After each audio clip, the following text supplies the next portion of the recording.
안녕하세요. 저는 지방에 내려와 살게 된 지 반개월 정도 된 기혼 여성입니다. 얼마 전 저희 시댁에서 재미난 일이 하나 있었는데 사연으로 올려보면 좋을 것 같아서 찾게 되었어요. 제게 철딱선이 없고 세상 물정 모르는 동서가 있었거든요. 그 친구 덕분에 짧은 기간 동안 얼마나 집안 분위기가 오르락내리락 했는지 몰라요. 다 큰 성인에게 본때를 보여줘 본 적은 없는데 저 또한 그 친구 덕분에 저답지 않은 모습을 여러 번 드러냈었습니다. 지금부터 불과 얼마 안 된 그날의 사연을 들려드릴게요. 저는 감히 남편 잘 만나 제2의 인생인 결혼을 성공했다고 자부할 수 있는 삶을 살고 있습니다. 근데 그렇다고 결혼 생활이 순탄치만은 않았어요. 이유는 바로 동서의 존재 때문이었어요. 남편에겐 남동생이 하나 있는데요. 제가 결혼하고 시동생이 1년 뒤에 결혼하게 되었거든요. 제겐 동서되는 그 친구는 굉장히 부잣집 딸이라서 시모가 유난히 좋아했습니다. 시댁 입장에서 부잣집 며느리가 들어오면 당연히 좋겠죠. 굳이 시모가 그걸 집어내지 않아도 저 또한 동서의 재력에 스스로 위축이 됐거든요. 그런데 그걸 시모가 굳이 저랑 비교를 하더라고요. 원래 어떤 관계든 비교를 하면 서로에게 상처가 되기 마련이잖아요. 시모가 꼭 그렇게 갈등 상황을 만들어버리니 집안 분위기에 나락이 찾아오는 거 아니겠어요?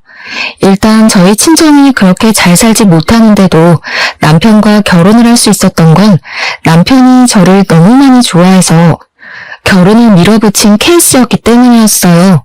시분한 일이 많아서 결혼 인사 때 아니면 볼 일이 별로 없어 괜찮았거든요.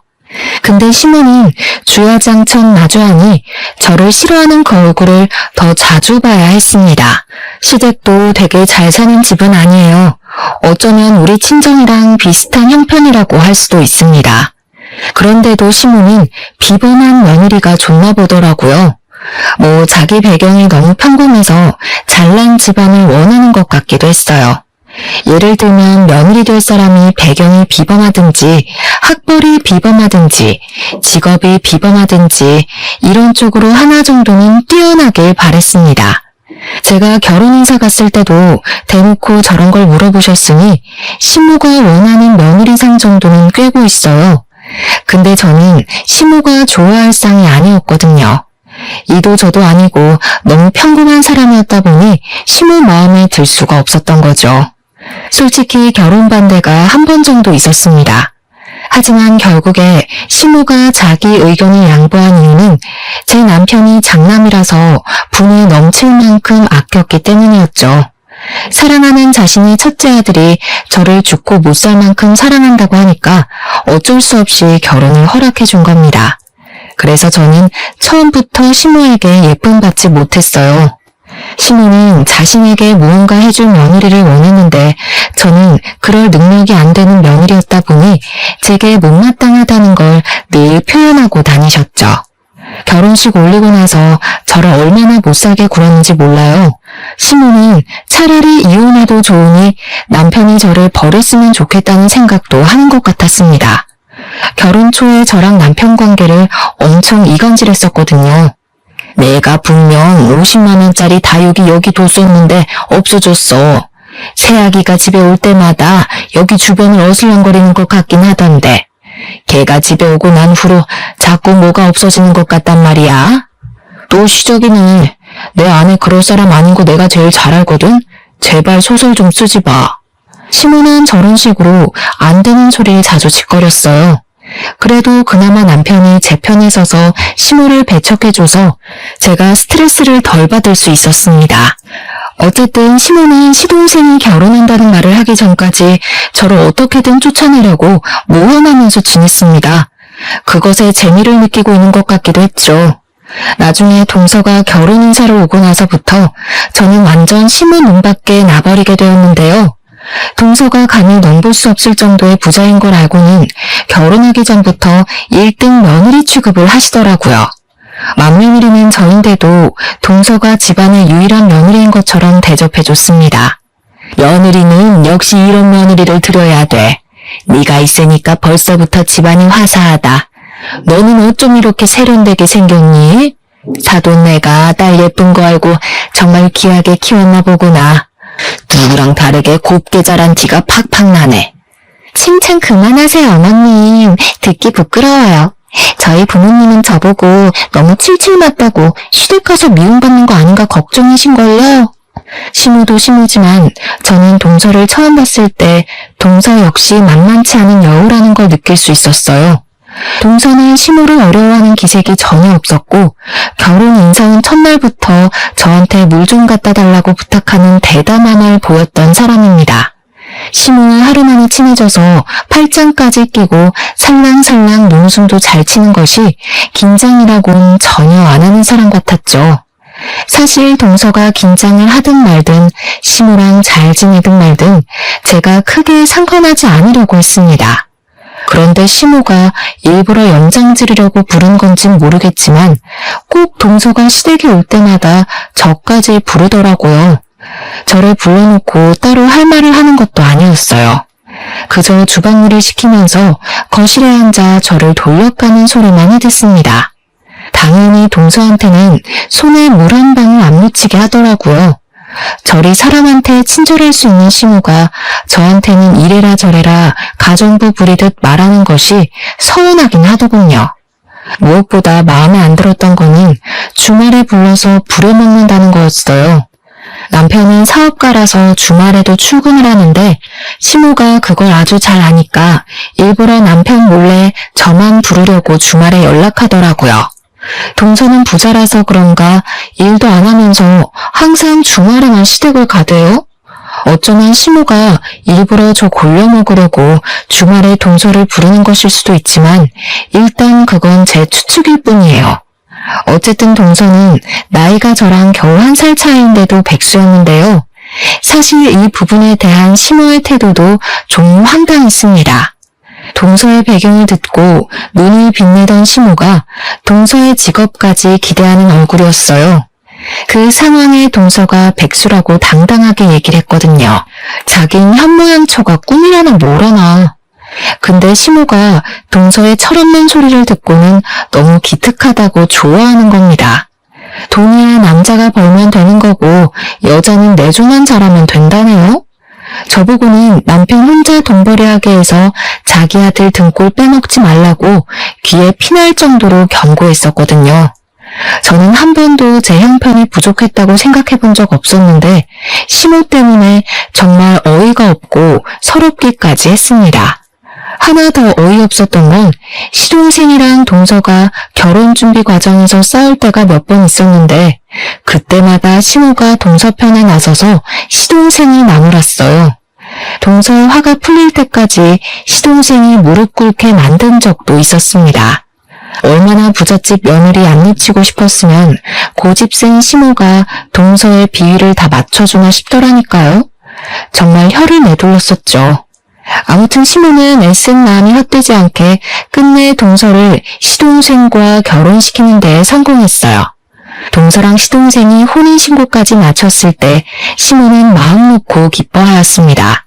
그렇게 동서를 향한 시무의 사랑은 더욱 커졌고 저랑 동서를 두고 시무의 편애는 더 심해졌어요. 한 번은 식구들이 다 있는 곳에서 남편만 자리를 잠시 비운 상황이었는데요. 우리 장남도 좋은 맞선 자리 많이 들어왔었거든. 잘 나가고 능력 좋은 며느리감 참 많았는데 애가 워낙 눈이 낮아서 실패했지 뭐니. 내가 우리 장남만 생각하면 밤잠을 설친다니까. 우리 장남도 돈 많은 배우자 만나서 호강할 수 있었는데 다 커서 이게 무슨 고생인가 싶어. 제가 있는데도 저를 대놓고 개무시하는 횟수가 늘어갔습니다. 남편 말고는 저를 감싸주는 식구도 없었어요. 남편이 없는 시댁은 남보다도 못한 관계들이었죠. 아무튼 시무가 동서까지 있는 그 자리에서 저를 개무시했을 때 식구들은 그저 웃기만 했습니다. 다들 장난식으로만 그러지 말라고 말릴 뿐이었어요. 근데 저는 처음부터 시무에게 미움을 받고 시작한 결혼이었고 남편이 제 편이란 걸 너무 잘 알아서 무서울 건 없었어요. 서운한 거랑 두려운 건 다르잖아요. 그래서 제가 식구들 웃는 얼굴에 똑같이 웃음으로 화답하는 건 어렵지 않았습니다. 며느리 돈이 많이 좋으신가 보다. 그렇게 바란다고 어머님 돈 되는 것도 아닌데 굉장히 돈돈거리시네요? 그러다 기대만큼 안 해주면 서운하다가 삐치겠어요. 나중엔 자식 잘못 키웠다는 소리도 하시겠죠? 역시 어머님 같은 분들은 속이 훤히 보여서 웃겨요. 뭐야? 돈돈거려?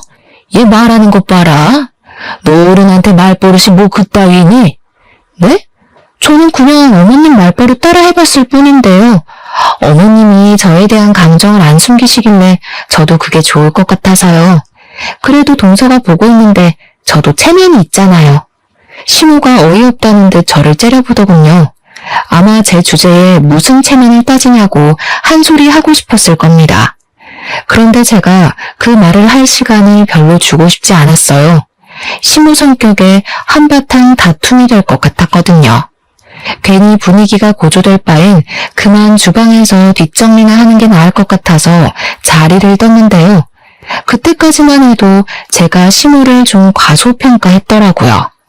시모가 저 때문에 동서 앞에서 자존심 상했다고 생각했는지 그 상황을 그냥 넘기지 못하고 바로 안갚음을 해주는 겁니다. 주방으로 저를 따라와서 제가 서 있는 싱크대로 그릇을 와르르 쏟아버리대요. 그 바람에 더러운 오염물이 제 옷으로 왕창 튀어버렸습니다. 거의 들이부어진 셈으로요. 비싼 옷도 아니니 버려도 상관없잖아. 이참에 너도 네 동서 보고 옷 센스 좀 배워라. 젊은 나이 아깝게 옷 꼬락서니가 그게 뭐니? 내가 동네 창피해서 맏며느리 있다고 말하기가 싫다. 미안하단 말 먼저 할 거 아니면 제발 입이라도 다물지. 시모는 끝내 사람 속을 뒤집고 가버렸어요. 제가 자기한테 지는 꼴을 봐야만 속이 풀리는 사람이니 그랬을 겁니다. 짜증이 났지만 여기서 제가 또 나섰다간 시모 성격에 이보다 더한 반격으로 갚아줄 거거든요. 근데 식구들 다 모인 상황에서 그렇게까지 분위기를 끌고 가긴 싫어서 참았어요. 그냥 철없는 어른이니 불쌍하게 생각하자 그렇게 스스로 위안만 했죠. 저는 졸지에 많은 양의 물을 튀어 찝찝한 상태로 설거지를 해야 했습니다. 괜히 시모한테 한마디 대들었다가 저만 똥 덜 닦은 기분이 돼버렸어요. 그리고 그때 남편이 등장했죠. 제 남편은 눈치가 빨라서 딱히 좋은 타이밍이란 것이 통하지 않는 사람인데요. 그런 남편의 눈에 자기가 없는 동안 제가 어떤 처지에 놓였는지 잘 보였나 보더라고요. 남편이 주방에서 혼자 설거지하고 있는 제 꼴과 거실에서 떠들고 놀고 있는 식구들을 번갈아 보더니 어떠한 의심도 없이 바로 시모한테 가서 큰 소리를 내었습니다. 엄마, 그새를 못 참고 또 저 사람한테 시비 걸었어? 한 번만 더 내 아내 마음대로 부려먹으면 가만 안 있을 거야? 깜짝이야. 왜 소리를 지르고 그러니? 내가 뭘 했다고? 맏며느리가 돼서 시애미한테 함부로 짓거리는데 그럼 그걸 가만히 내버려둬야 했어? 제가 먼저 건방지게 말한 거 여기 있는 사람들 다 들었어. 시모는 주변 가족들을 가리키며 굉장히 억울해했습니다. 얄밉기로는 세계 최강이지 않나 싶었어요. 저희 집에 얄미운 사람은 시모 하나로 족한데 어찌 그런 사람이 하나 더 생겨버렸다는 걸 이날 확실하게 알게 되었는데요. 다른 식구들도 가만히 있는데 이제 막 식구가 된 동서가 갑자기 나서더라고요. 아주버님 진정하세요. 어머님 말씀 사실이에요. 솔직히 저도 형님 태도에 좀 놀라서 말려야 하나 싶었어요. 형님 말씀이 많이 무례하더라고요. 어른한테 그렇게 말하는 사람 처음 봤어요. 가정교육을 받았다면 저럴 수가 없는데. 들었지? 이제 막 우리 식구 된 막내애가 집안 분위기에 대해 뭘 안다고 벌써부터 이런 소리를 하겠어? 그만큼 전연이 나한테 심했다는 거 모르겠니? 어떻게 아들이란 녀석이 막내 며느리보다 내 마음을 몰라줘? 사람 바보 만드는 거 참 쉽다고 생각했습니다. 만약 시모와 저의 대화를 처음부터 끝까지 들은 사람이 누구도 없고 시모와 동서만 있었다면 다들 두 사람 연기에 끔뻑 속겠더라고요. 그리고 무엇보다 저를 향한 남편의 신뢰가 조금이라도 흔들렸다면 제 시집살이가 굉장히 지옥이었겠죠. 근데 고맙게도 제 남편은 역시나 제 편이었어요. 동서와 시모의 뻔뻔한 태도를 보곤 바로 행동으로 답해주더라고요. 갑자기 저한테 오더니 제가 끼고 있는 고무장갑 벗겨서 그 고무장갑을 들고 가 동서한테 집어던지는 거 아니겠습니까? 가정교육 받았으면 잘 알겠네요. 그쪽이 내 아내보다 아랫사람이니까 설거지 같은 잡일은 먼저 하겠다고 나서는 게 예의예요. 퍼질러 앉아서 숟가락만 끄적이는 건 재수씨 친정이나 가서 하는 거고요. 어머, 너 지금 뭐 하는 짓이니? 얘가 입고 있는 옷이 얼마짜리인 줄 알기나 해? 어디서 세제 묻은 고무장갑을 들고 와서 난리야. 잘못한 건 네 마누라라니까 왜 엄한 곳에 화풀이 하는 거냐고. 정작 남편에게 욕먹은 동서는 가만히 있는데 시모가 되레 놀라서 동서를 챙기는 웃긴 모습 연출되었습니다. 그런데 더 어처구니 없었던 건 그 상황에서 누구도 남편과 제 손을 들어준 이들은 없었다는 거예요. 시부랑 시동생은 시모가 제게 먼저 시비를 걸어서 사태가 이렇게 되었다는 걸 알 텐데 끝까지 모른 체 하고 있더라고요. 심지어 동서 편을 들기 시작했습니다. 그럴 만도 했어요. 시부가 사업을 하는데 동서 집안의 도움을 좀 받았거든요. 동서가 오지랖 부려서 시부 사업을 개인적으로 도와준 걸로 알고 있습니다. 그러니까 시부도 결국 남편을 나무라는 쪽을 선택해버리더군요. 게다가 시동생은 당연히 자기 마누라가 우선인 사람이라 기대를 해선 안 될 사람이었어요. 그저 여자한테 눈이 먼 사춘기 청소년으로 치부해야 했습니다. 자기 여자 함부로 대했다고 남편이 째려보기만 했거든요. 그렇게 식구들이 돈에 정신 나가서 동서를 감싸는 꼴을 보자 남편은 더 화가 났어요. 남편도 시댁 식구들의 본색을 아니까 더 저를 믿고 제 편을 들어줬던 것 같아요. 남편은 그대로 저를 데리고 집을 나가려 했습니다. 근데 그때 시모가 찢어질 듯이 고함을 내질렀어요. 야, 어디가? 상은 누가 다 치우라고? 이거 치우고 가야지. 설거지도 다 안 했잖아. 지금 안 하고 가면 다신 우리 집 못 오게 할 줄 알아. 이렇게 소리 지르는 겁니다. 남의 집 자식 때문에 자기 아들한테 그런 소리를 하다니. 남편은 시모의 말에 대답할 가치가 없다고 판단했는지 대답 대신 현관문 세게 닫아버렸어요. 그리고 제게 사과하면서 당분간 시댁 가지 말자고 명절도 제사도 챙기지 않아도 된다고 하더군요. 정말 괜찮겠어?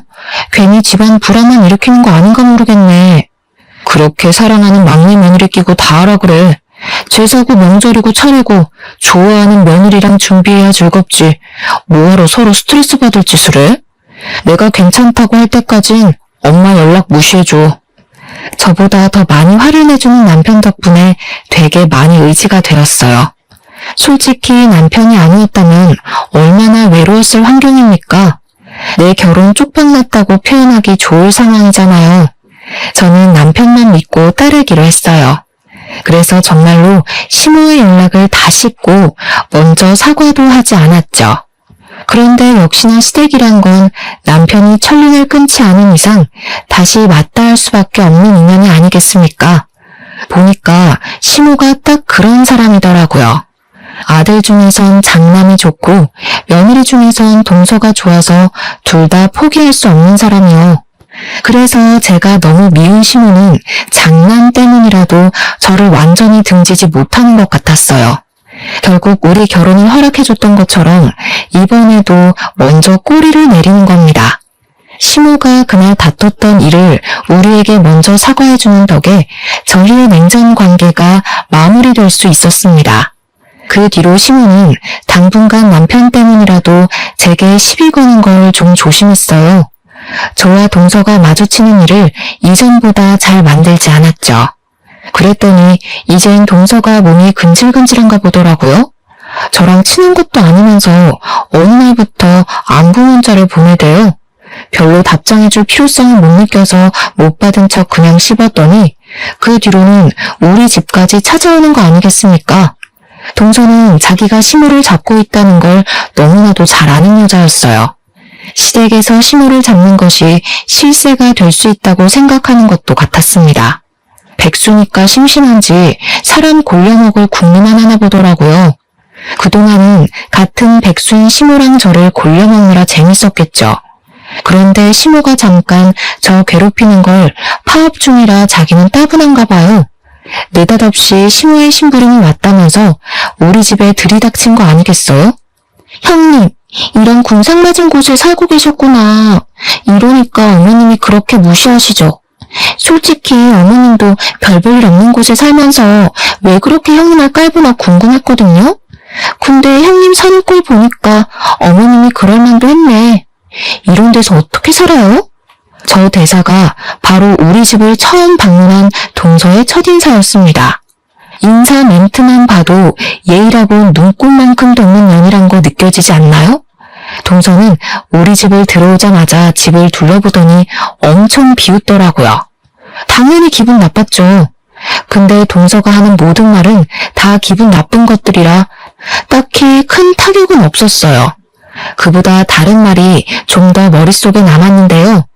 저는 동서가 시모랑 쿵짝이 잘 맞는다고 생각했는데 아니었다는 것이 좀 의외더라고요. 동서가 그동안 자기 편하자고 시모를 이용했을 뿐이었던 걸 그날 처음 눈치챘습니다. 그것도 모르고 시모는 동서랑 대화가 너무 잘 맞는 것 같다고 동서를 엄청 어화둥둥했던 거였어요. 동서의 진짜 속마음을 알고 나서 둘 사이를 돌아보니까 참 재밌는 조합이더라고요. 그때부터 동서는 제 앞에서 시모에 대한 속마음을 굳이 숨기지 않았습니다. 저를 믿어서 그런 건 아니었고 제가 시모한테 미움받고 있는 입장이었으니 제가 아무리 무어라 짓거려도 시모가 제 말을 믿을 리 없다고 생각하는 것 같았어요. 그래서 그런가 갈수록 동서의 입술은 더 험해졌습니다.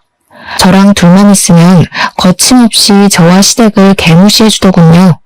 원래 그렇게 살아온 사람 같았어요.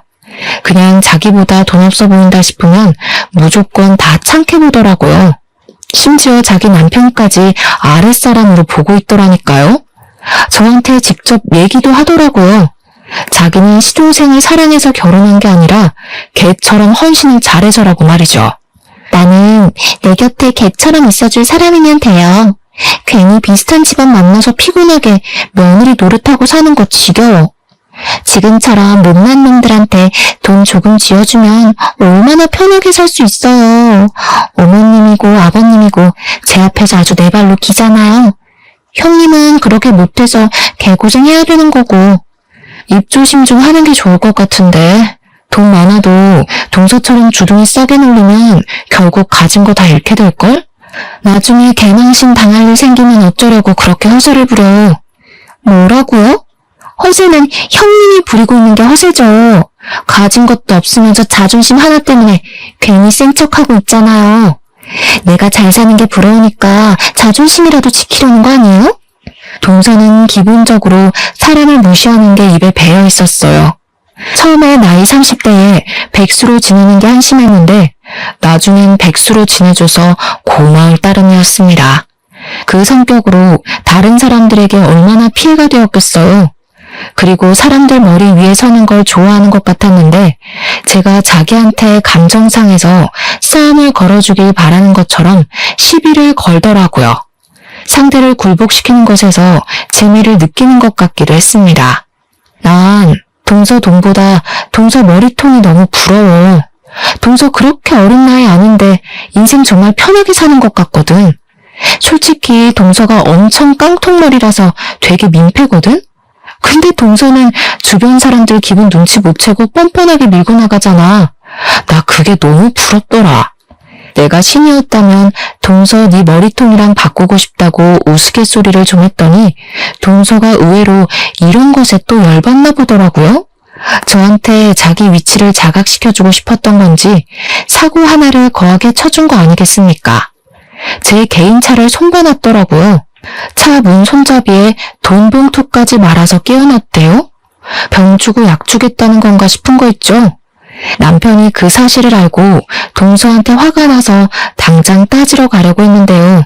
그거 제가 우선 말렸습니다. 그래봤자 동서는 제 똥차를 비아냥거리기만 할 뿐 자기 잘못에 대해선 반성조차 안 할 것 같았거든요. 일단 돈봉투까지 대놓고 두고 갔다는 건 자기 행동임을 숨기지 않겠다는 뜻과 마찬가지잖아요. 동서가 저질러 놓은 행동에 화부터 내는 건 그저 동서랑 놀아주는 집밖에 안 된다고 생각했어요. 저는 동서가 제 차를 손괴하는 증거물만 우선 모아놓고서 때를 기다리기로 했습니다. 그리고 차 문제에 대해선 더 언급하지 않았어요. 혹시 시댁에 가서 동서를 마주치는 일이 있더라도 적당히 고분고분한 척 수그려 주었죠. 언젠가는 동서의 성격이 집안에 큰 화를 가져올 거라 생각했어요. 그 기간이 너무 오래 걸린다 싶으면 제가 일을 꾸미려고도 했습니다. 그런데 역시나 동서는 다른 사람들과 어울려 살 수 없는 성격인가 봐요. 그렇게 돈 없는 사람 무시하던 동서 성격이 결국 저희 집에 대단한 불씨를 퍼뜨렸는데요. 그날은 다름 아닌 시모가 집에서 개모임을 할 때였습니다. 시모는 어김없이 저를 잡일시키려고 며칠 전부터 제게 연락해 시댁으로 대기를 시켜놨어요. 시모랑 동서한테 여전히 감정 상해있던 남편이 뭐하러 개모임까지 챙기냐고 시댁에 가지 말라고 했으나 동서의 약점을 잡으려면 동서 꼴을 좀 더 지켜봐야 했어요. 남편에겐 이번만 해주고 다음부턴 안 하겠다고 말한 뒤에 시댁을 갔습니다. 일단 시모에게 안 하겠다는 말을 미리 못했기 때문에 마지막이다라고 생각하고 하려 했던 마음도 있어요. 그렇게 좀 일찍 도착한 시댁엔 동서도 와 있었어요. 동서는 결혼하고 나서 집에서 개모임하는 시모를 처음 보는 날이었습니다. 시모가 동서를 친구분들에게 자랑하고 싶었는지 일부러 개모임하는 날 동서까지 부른 것 같더라고요. 대신 일은 시키지 않았어요. 시모는 역시 동서가 음식하는 데에 손도 못 대게 했고 저한테만 이것저것 명령이 많았습니다. 그래도 남편 때문에 한동안 제게 말 거는 걸 조심하더니 개모임하는 그날은 시모가 유독 들떠서 조심성이 없어진 것 같았어요. 그건 동서의 존재 때문이었을 겁니다. 시모 성격에 부잣집 며느리 들어왔다고 친구들한테 엄청 자랑했을 거거든요. 아니나 다를까. 동서는 제게 시모를 욕했던 모습은 감쪽같이 숨기고서 또다시 시모 홀리는 구미호가 되어 있었습니다. 시모에게 애교를 잔뜩 부리면서 자신의 위치가 이게 당연하다는 듯 앉아서 TV 보고 시모랑 말동무하며 놀기만 하더군요. 또 시모 기죽지 말라고 개모임 때 입을 옷도 준비를 해준 것 같았어요. 내가 좋은 며느리 뒀더니 친구들 만나는데 이런 선물도 다 받아보네. 이래서 집에 누가 들어오느냐에 따라 사람 기분이 달라진다니까. 어쩜 이렇게 기특한 생각을 했을까. 시모랑 동서는 꼭 제 주변에 와서 그렇게 떠들어댔습니다. 예전에는 그저 둘 사이가 좀 꼴사나웠는데 이번에는 제가 동서의 진짜 속마음을 알고 있을 때라 그런지 시모가 동서한테 제대로 이용당하고 있는 걸로만 보이더라고요. 저 둘의 속마음이 서로한테 들통나면 어떻게 될지가 궁금해서 그냥 웃기기만 했어요. 그렇게 개모임이 시작되었고 예상했던 대로 시모가 개모임 사람들에게 동서를 자랑하기 시작했습니다. 저는 며느리가 되고서 한 번도 들어본 적 없는 시모의 낯간지러운 말들이었죠. 내가 아끼는 막내 며느리잖아. 얼마나 싹싹하고 귀여운지 몰라. 오늘 자기들 만난다고 며느리가 옷도 사줬어. 내가 요즘 막내 며느리 보는 맛에 산다니까. 너희들 알지? 나 며느리 복 없는 줄 알고 엄청 스트레스 받았던 거. 제가 주방에서 뻔히 듣고 있다는 것을 알면서도 시모는 말을 가리지 않고 했습니다. 오히려 시모 친구들이 목소리를 낮추면서 제 눈치를 더 봤던 것 같네요. 그래봤자 시모나 시모 친구들이나 똑같은 사람이었지만요. 아무튼 시모는 이미 친구들에게 동서가 부자라고 소문을 쫙 퍼뜨려 놓은 듯 했어요. 다들 집에 오자마자 동서를 찾더니 밥상머리 앞에 앉아서 내내 동서 얘기만 하고 있었거든요. 시모를 부러워하기도 했고 어쩐지 시모가 걸치고 있는 것들이 수준 있어 보인다며 칭찬도 했고 자기들 며느리랑 비교까지 하면서 점점 동서 바라기가 되어갔습니다. 술 때문에 더 칭찬이 과하고 자자했던 것 같아요. 저는 그 번잡한 상황을 주방에 앉아 구경만 하고 있었습니다. 그때까지만 해도 분위기가 좋았어요. 근데 시모가 분위기에 휩쓸려서 술을 좀 급하게 마시더라고요. 몇 잔하고 기분이 너무 좋았는지 계속 동서의 심기를 불편하게 건드리는 겁니다. 아니, 얘가 너무 착해서 그렇게 막 퍼다 준다니까. 내가 따로 말 안 해도 알아서 갖다 바쳐. 아무래도 내가 전생에 나라를 구한 게 아닌가 싶어. 어디서 이렇게 복덩이가 들어왔는지 모르겠네. 자기들도 우리 애한테 잘 보여도 혹시 알아? 뭐 하나 얻어갈 수 있을지. 아줌마들은 시모의 말에 깔깔 웃으면서 며느리가 지갑이냐며 부러워했습니다.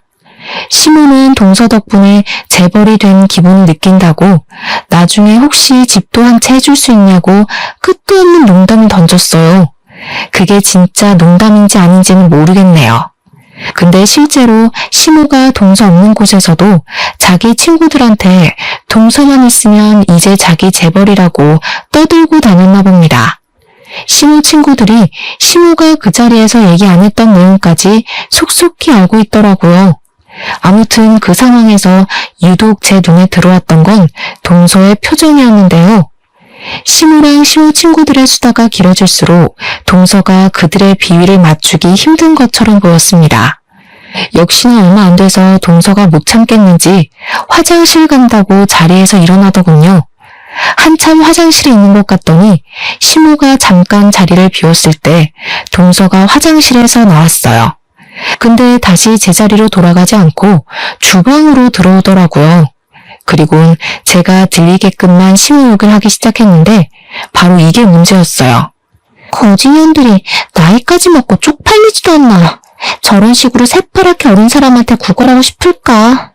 나는 절대 나이 먹고 저렇게 안 살아야지. 너무 추접하지 않아요, 형님? 글쎄, 동서 돈 쥐어주고 개처럼 굴리는 거 좋아한다며.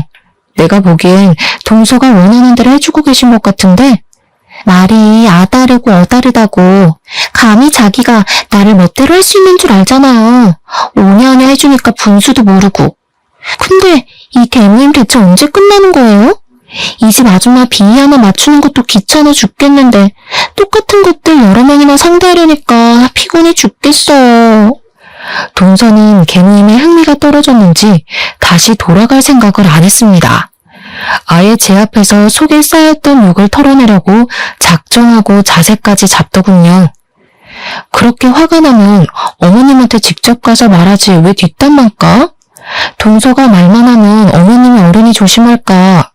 어머님이 동서 엄청 좋아하잖아. 이 형님 순수하시네. 어머님이 절 좋아하는 거겠어요? 제 돈을 좋아하는 거지. 저도 그 정도는 알아요. 그런 사람들 얼마나 많이 봤다고요. 그렇게 싸구려 냄새 풍기는 사람들은 상대해봤자 제 인생만 피곤해져서 안 건드리고 싶네요. 동서가 어머님 좋아하는 줄 알았는데 아닌가 봐. 어머님이 아시면 실망하시겠다. 난 그래도 동서랑 어머님이 잘 통한다고 생각했거든. 어머님은 그렇게 생각하시는 것 같길래. 네? 수준 떨어지는 소리 하지 마세요. 죽었다 깨어나도 어머님한테 손톱만큼의 정도 없어요. 저한테 무슨 일 생기더라도 절대 이 집에 제 친정 재산 떨어지는 일은 없을 거예요. 이 사람들 빚도 있다면서요? 적당히 비위 맞춰주고 살다가 어머님 아버님 죽기 전에 이혼이나 할 생각이에요. 동서랑 저랑 1살 차이인데도 한참 철없고 어리다는 생각이 들었어요. 안타깝게도 동서 또한 술을 몇 잔을 해서 그런지 당시 자신이 무슨 상황에 처해 있는지 전혀 눈치 못 채고 있더라고요. 조금만 정신 차렸다면 알았을지도 몰랐을 만큼 기척도 났었는데 말입니다. 시댁 주방 옆에는 다이닝룸이 하나 있어요. 동서가 화장실 간 사이 시모가 친구 2분이랑 자리를 비웠거든요. 하필 그곳을 구경한다고 들어가 있었어요. 겨우 허술한 나무문으로만 가로막혀 있는 그곳이 주방에서 나누는 은밀한 대화를 막아주기엔 무리가 있었습니다. 저는 그걸 알고 일부러 동서한테 더 말을 시켰던 거예요. 동서가 나타나기 전까지만 해도 소란스럽던 다이닝룸은 역시나 동서의 돌발 발언 때문에 어느새 조용해졌더라고요. 시모가 저희의 대화를 엿듣고 있다는 것을 확신했어요. 시모는 충분히 그럴 위인이거든요. 그래서 동서는 여전히 시댁 식구들 개 같다고 생각해? 아무리 그래도 어머님 아버님은 연세도 있으신데 동서가 이해 좀 해주지. 지금 비위 맞춰주는 걸로도 친구들 데려와서 이 난리인데 이해까지 해주라고요? 사람은 끼리끼리 논다더니 어머님은 어쩜 그렇게 자기 같은 친구들만 사귀었대요? 친구들도 다 주인한테 꼬리 흔드는 개 같던데 봤어요? 야, 너 지금 뭐라 그랬니? 꼬리 흔드는 개? 그때 다이닝룸의 문이 확 열리면서 시모가 등장했어요. 두 사람을 더 골려주고 싶었는데 시모가 거기까지 참는 건 좀 힘들었나 봅니다. 그래도 동서를 놀래주는 건 성공했어요. 동서는 되게 깜짝 놀라며 시모를 마주했는데요. 시모는 동서의 망언 때문에 술이 확 깨는지 눈을 부릅뜨더라고요. 그리고 그렇게 애지중지하던 동서의 머리끄덩이까지 붙잡았습니다. 감히 사람들 다 보는 앞에서 시애미를 망신시켜? 사람을 우습게 봐도 유분수지. 돈 좀 있다고 대우해줬더니 사람을 개 취급해? 무슨 이런 건방진년이 다 있어? 아무리 개념이 없어도 그렇지 어떻게 시애미 시애비를 욕할 수 있냐고. 사실을 얘기했을 뿐인데 왜 이래요? 솔직히 어머님도 처음부터 저보다 돈에 더 관심 있었던 거잖아요. 서로 이용한 건데 왜 나만 나쁜 사람이라 그래요? 젊은 사람들만 무조건 어른 비위 맞춰줘야 되는 거예요? 아쉬운 사람이 쑥그리고 들어가면 되는 거지. 그래서 지금 내가 아쉬운 쪽이니까 너한테 깍듯이 굴어라 그거니? 부잣집 며느리면 다 똑똑한 줄 알았는데 그것도 아닌가 보네. 내가 제일 싫어하는 게 너 같은 무식한 며느리야. 시애미를 지 바라이로 보는 며느리를 뭐가 좋다고 끼고 살겠어? 당장 내 아들이랑 이혼해. 그놈의 자존심 좀 고치세요. 그런다고 없는 돈이 굴러와요? 친구들한테 개망신 당할 게 뭐 있다고 이렇게까지 하세요. 친구들이랑 어머님 비룡뱅이인 거 사실이잖아요. 괜히 자존심 상하니까 저한테 성질내는 거 아니에요? 어머님이 사과할 때까지 이혼 못해요. 두 사람이 파국을 맞은 장면을 더 구경하고 싶었지만 왠지 예상치 못한 큰일 날 것 같아서 저는 일단 남편에게 도움을 요청했습니다. 예상대로 처음보다 더 난리가 날 수밖에 없었는데요. 동서가 갈수록 자기 성격 드러내며 건방지게 나오니까 시모뿐만 아니라 시모 친구들까지 화가 난 거예요. 처음에는 시모 친구들이 시모랑 동서 사이를 말리다가 동서가 전부 싸잡아서 개무시를 해주니까 시모 친구들도 더는 못 참고 동서에게 덤벼들었어요. 지켜보기만 하려고 했던 저는 결국 끼어들지 않으면 안 될 것 같았습니다. 할 수 없이 가장 중심에 서 있는 둘의 싸움이 말렸어요. 어머님 진정하세요. 이렇게까지 할 필요 없잖아요. 우선 앉아서 처음부터 차근차근 얘기해봐요. 돈 많은 며느리 뒀다고 그렇게 애지중지 하셨으면서 갑자기 왜 이러세요? 돈 많은 사돈집에 아들 보내는 게 아들 장가 잘 보내는 거라면서요. 장가 잘 보내긴 개뿔. 이 가식적인 년 때문에 내 아들 인생이 훨씬 아까워졌지. 이 썩을 년 그냥 안 내버려도 무조건 이혼 소송할 거야. 시모는 제 말 때문인지 동서한테 받은 옷이랑 액세서리 다 뜯으며 동서를 향해 집어던졌습니다. 동서는 그런 시모를 보면서도 자기 성질만 내세울 뿐 한 번도 지려고 생각을 안 하더군요. 오히려 소송해봤자 시모가 손해고 되려 위자료 물게 만들 거라고 협박도 했어요. 그 바람에 시모는 더 충격받아서 싸웠습니다. 시모 친구들도 동서더를 썩 수 없다고 돈 많은 가정에서 자라면 뭐하냐고 개념이 없는데 라며 쌍욕을 했어요. 때마침 타이밍 좋게 남편이랑 시동생도 들이닥쳤는데요. 엉망진창인 상황 때문에 저한테 설명을 먼저 들어야 했고 그 다음 사태를 진정시켜 주었습니다. 그리고 시모는 시동생을 발견하자마자 당장 이혼하라고 생 난리를 쳤어요.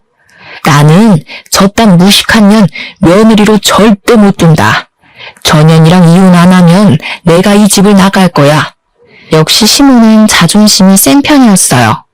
돈도 돈이지만 자기 친구들 앞에서 어린 며느리에게 그런 대망신까지 당하며 돈돈거릴 정도는 아니었던 겁니다. 그리고 이 와중에 황당했던 건 시모는 그제야 제가 며느리로 보이나 보더라고요. 저를 맏며느리 취급하면서 당장 저 꼴불견 끌어내라고 제 손을 잡대요? 어차피 엉망진창이 되어버린 상황인지라 저는 시모가 이참에 정신 차리길 바래서 그 손길을 내쳐버렸어요. 죄송해요, 어머님. 어머님도 저한테 잘하신 거 딱히 없잖아요. 제가 여기서 어머님 편들어줘야 할 이유가 없어요. 마음 같아선 저도 그동안 어머님 머리채 수십 번은 잡았거든요. 다만 저는 동서처럼 머리통이 깡통이 아니라서 제 신용 잃을 짓은 참았을 뿐이에요. 뭐야? 이것들이 단체로 미쳤나? 너희들 둘이서 짜고 나 엿먹이려고 그런 거야? 둘 다 쫓겨나고 싶어? 동서랑 둘이서 지지고 볶든 말든 그건 제 알 바 아니고 일단 상황이 이렇게 된 김에 말씀드릴게요. 저는 남편이랑 이혼해서 더 이상 어머님 안 모시려고요. 남편이 거절하면 이혼해서라도 어머니랑 인연 끊을 거예요. 어머님의 그 수준 떨어지는 허세 더는 못 보고 살겠어요. 동서에다가 저까지 날리니까 시모가 말을 잃을 정도로 충격이었나 봐요. 조건 없이 시모 편 들어주던 시모 친구들도 이젠 시모 처지를 좀 불쌍하게 보는 것 같기도 했습니다. 시모가 5분이 차 저한테 결국 손바닥을 올렸을 땐 고맙게도 남편이 나서서 막아줬어요. 거기다 대고 저는 딱 한마디로 시댁과 작별 인사를 해버렸네요. 그냥 며느리 복이 없었다고 생각하세요. 저도 시어머니 복 더럽게 없었다고 생각하고 말 테니까. 원래라면 뒷정리까지 하고 나왔어야 했는데 그럴 기분이 아니잖아요. 이왕 손 털기로 한 거라 그냥 두 손 두 발 가볍게 나왔습니다. 아, 나오기 전에 마지막으로 동서한테도 한마디 해줬어요. 참 동서, 내가 중요한 말을 까먹을 뻔했다. 내 차 망가뜨려놓고 알아서 수리비 놓고 갔더라? 그 수리비 돌려줄 테니까 고소장 기다려. 어차피 동서 백수라서 법원 들락날락할 시간 많잖아. 그렇게 시댁을 나온 저는 지금까지 시댁을 방문하지 않고 있네요. 그 사람들한테 작별 통보를 하면서 유독 아쉬웠던 건 남편과의 인연이었어요. 하지만 저는 그렇게 생각해요. 사람이 몸이 좋은 걸 자주 하는 것보다 몸에 안 좋은 걸 끊는 것이 더 도움된다는 말이 있잖아요. 남편이 제 인생에 활력을 주겠지만 시모가 곁에서 제 인생을 계속 오염시킨다면 저는 차라리 오염의 원인을 제거하는 편이 제 삶에 더 도움이 될 것 같다는 판단을 내렸어요. 그래서 남편과의 이혼은 어쩔 수 없이 감안하려고 했죠. 남편처럼 좋은 남자를 못 만날 걸 알기 때문에 재혼도 못할 거란 걸 받아들였고요. 근데 남편의 반응은 다소 놀라웠어요. 솔직히 저는 아무리 우리 사이에 문제가 없었다고 하더라도 남편이 천륜을 포기하진 못할 거라 생각했거든요. 그러나 당황스럽게도 남편이 저를 선택해 주더라고요. 저보고 앞으로 시댁 안 챙겨도 되니까 지방에 가서 살자고 제안하였습니다. 너무 고마웠고 미안했어요. 남편 복이 있다는 건 정말 든든한 일인 것 같아요. 아무튼 그 뒤로 시동생인 시모가 시켜서 진짜 이혼을 하게 되었어요. 근데 소송은 못했다고 들었습니다. 동서 친정 쪽에서 시부 사업 도와주던 지원을 모조리 끊는 바람에 사정이 쪼들렸고 그래서 소송할 돈이 없었다더군요. 그것 때문에 시모가 더 뿔이 났다고 했어요. 그래서 결국 시모가 동서에게 마지막 선물을 주었다고 들었어요. 시모 성격에 그 치욕을 고스란히 당하고 있을 사람이 아니란 건 알고 있었는데요.